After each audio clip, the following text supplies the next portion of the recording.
എല്ലാവർക്കും മറ്റൊരു പുതിയ വീഡിയോയിലേക്ക് സ്വാഗതം. ഇന്നത്തെ നമ്മുടെ വീഡിയോ കൃഷ്ണപുരം കൊട്ടാരത്തിലെ കുറച്ച് കാഴ്ചകളാണ്. ശരിക്കും കൃഷ്ണപുരം കൊട്ടാരത്തിൽ വന്നത് നമ്മൾ കുറച്ച് വീഡിയോസൊക്കെ എടുക്കാൻ വേണ്ടിയിട്ടാണ്.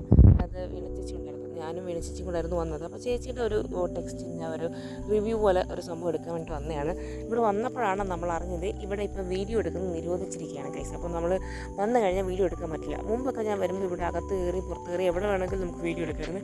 ഇപ്പോൾ വീഡിയോ എടുക്കുന്നത് നിരോധിച്ചിരിക്കുകയാണ്. പകരം ഫോട്ടോസ് മാത്രമേ എടുക്കാവുള്ളൂ എന്നാണ് ഇവിടെ പറഞ്ഞേക്കുന്നത്. എങ്കിലും അവർ കാണാതെ ഞാനെടുത്ത കുറച്ച് കാഴ്ചകളാണ് നിങ്ങളെ കാണിക്കുന്നത്. കൊട്ടാരത്തെക്കുറിച്ച് പറയുകയാണെങ്കിൽ ആലപ്പുഴ ജില്ലയിലെ കായംകുളത്തിനടുത്തായിട്ടാണ് കൊട്ടാരം സ്ഥിതി ചെയ്യുന്നത്.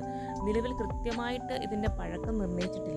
18-ാം നൂറ്റാണ്ടിൻ്റെ തുടക്കത്തിൽ തിരുവിതാംകൂർ മഹാരാജാവായിരുന്ന മാർത്താണ്ഡവർമ്മ കായംകുളം രാജ്യം പിടിച്ചെടുക്കുകയും അതിനെ തിരുവിതാംകൂറിനോട് ചേർക്കുകയും ചെയ്തു. പിന്നീട് 1729-നും 1758-നും ഇടയിലുള്ള കാലഘട്ടത്തിലാണ് മാർത്താണ്ഡവർമ്മ ഇന്ന് കാണുന്ന ഈ ഒരു കൊട്ടാരം പണിയെടുപ്പിച്ചിട്ടുള്ളത്. തനി കേരളീയ വാസ്തുശില്പ രീതിയിൽ 16 കെട്ടായാണ് കൊട്ടാരം നിർമ്മിച്ചിരിക്കുന്നത്. നമ്മുടെ തിരുവനന്തപുരത്തുള്ള പത്മനാഭ കൊട്ടാരത്തിൻ്റെ ഏകദേശം ചെറിയ ഒരു രീതിയിലൊക്കെയാണ് ഇതിൻ്റെ ഒരു നിർമ്മാണം എന്ന് പറയുന്നത്. നിലവിൽ ഇപ്പോൾ പുരാവസ്തു വകുപ്പിൻ്റെ സംരക്ഷണത്തിലാണ് കൊട്ടാരമെങ്കിലും ഇതിൽ വിലമതിക്കാനാവാത്ത പലതരത്തിലുള്ള വസ്തുക്കളുടെ ഒരു അപൂർവ ശേഖരം തന്നെയുണ്ട്. ഏറ്റവും മുകളിലത്തെ നിലയിലായിട്ടാണ് കുറേ നാണയങ്ങൾ, വാളുകൾ, അങ്ങനത്തുള്ള സംഭവങ്ങളൊക്കെ സൂക്ഷിച്ചിരിക്കുന്നത്. എങ്കിലും ഇവിടെ ഏറ്റവും പ്രധാനമായിട്ട് പറയേണ്ട ഒരു സംഭവം എന്ന് പറയുന്നത് കേരളത്തിലെ ഒരു കൊട്ടാരത്തിലും ഇതുവരെ കണ്ടിട്ടുള്ളതിൽ വെച്ചിട്ടുള്ള ഏറ്റവും വലിപ്പമേറിയ ഒറ്റപ്പനാൽ ചുവർച്ചിത്രമായ ഗജേന്ദ്രമോക്ഷം ചിത്രീകരിച്ചിരിക്കുന്നുള്ളതാണ്. പൂർണ്ണമായും പ്രകൃതിയാലുള്ള ചായക്കൂട്ടുകൾ കൊണ്ടാണ് ഈ ഒരു ചിത്രം വരച്ചിരിക്കുന്നത് എന്നാണ് പ്രത്യേകത. അതുകൊണ്ട് മറ്റൊരു കൊട്ടാരത്തിൽ പോയി കഴിഞ്ഞാൽ നിങ്ങൾക്ക് ഈ ഒരു വലിയ ചുവർച്ചിത്രം കാണാൻ പറ്റത്തില്ല. അത് ഈ കൃഷ്ണപുരം കൊട്ടാരത്തിന് മാത്രം അവകാശപ്പെട്ടതാണ്. ഇത് നമ്മുടെ കാണുന്ന ഈ കൊട്ടാരത്തിൻ്റെ അടുക്കള ഭാഗമാണ് കേട്ടോ. അപ്പോൾ ഇവിടെ ശരിക്കും ഈ ഒരു പുറത്തോട്ടുള്ളൊരു പോർഷന് കിടപ്പുണ്ട്. ഇവിടെ അങ്ങനെ അധികം ആളൊന്നും ഇല്ല, അതുകൊണ്ട് നമുക്ക് പെട്ടെന്ന് വീഡിയോസൊക്കെ എടുത്ത് പോകാൻ പറ്റും കേട്ടോ.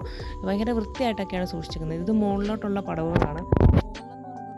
തുണ്ടുകളും അങ്ങനത്തുള്ള കുറച്ച് സാധനങ്ങളാണ്, പഴയ നോട്ടുകൾ, അങ്ങനെ ഉള്ള സംഭവങ്ങളൊക്കെയാണ് സൂക്ഷിച്ചു വെച്ചിരിക്കുന്നത്. അതുപോലെ തന്നെ താഴത്തെന്ന് പറയുന്നത് കുറേ രാജാക്കന്മാരുടെ വാളും പല്ലക്കും അങ്ങനത്തുള്ള കുറേ സംഭവങ്ങളാണ് താഴെയുള്ളത്. പിന്നെ ഈ കാണുന്ന വീഡിയോ ഒക്കെ ഇങ്ങനെ അകത്ത് നിന്ന് തന്നെ കാണാതെടുത്തതാണ് കേട്ടോ. അപ്പോൾ ഇവിടുത്തെ ഏറ്റവും പ്രധാനമായിട്ട് പറയേണ്ടത് ഇവിടുത്തെ പുറത്തെ പൂന്തോട്ടമാണ് കേട്ടോ. ഭയങ്കര മനോഹരമായിട്ടാണ് ഇവരിത് അലങ്കരിച്ച് വെച്ചേക്കുന്നത്. ശരിക്കും ഭയങ്കരമായിട്ട് നന്നായിട്ട് മെയിൻറ്റെയിൻ ചെയ്തുകൊണ്ട് പോകുന്നതാണ് കേട്ടോ. അപ്പോൾ ഈ പുറത്തെ കാഴ്ചകൾ ഭയങ്കര മനോഹരമായൊരു കാഴ്ചയാണ്. അകത്തെ കാഴ്ചകളേക്കാളും കൂടുതൽ ഭംഗി നൽകുന്നത് ഈ കൊട്ടാരത്തിൻ്റെ പുറത്തെ കാഴ്ചകളാണ്. അപ്പോൾ ഇത്രയൊക്കെ ഉണ്ടായിരുന്നുള്ളൂ നമ്മുടെ ഈ ഒരു കൃഷ്ണപുരം കൊട്ടാരത്തിൻ്റെ കാഴ്ചകൾ.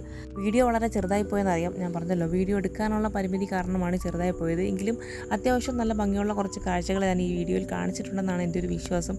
എന്തായാലും നമ്മുടെ ഇന്നത്തെ ഒരു വീഡിയോ നിങ്ങൾക്ക് ഇഷ്ടപ്പെട്ട നിങ്ങളുടെ അഭിപ്രായങ്ങൾ കമൻറ്റ് ചെയ്യാനും ലൈക്ക് ചെയ്യാനും മറക്കണ്ട.